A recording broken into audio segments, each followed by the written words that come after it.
Na Vrhniki nas je pričakal prijazen vodnik, oblečen v Ivana Cankarja, in nas popeljal po Cankarjevih stopinjah. Najprej smo se povzpeli na klanec do njegove rojstne hiše, ki je pogorela, ko je imel komaj 3 leta. Ogledali smo si črno kuhinjo, burklje in izbo, pehar suhih hrušk in zvedeli še marsikaj drugega.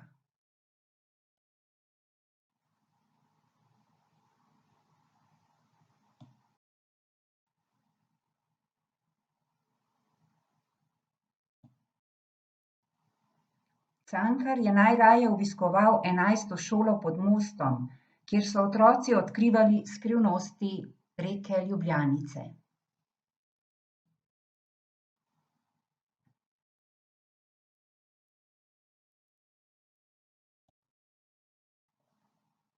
Ob 200-letnici Vodnikove smrti smo se odpravili v Šiško.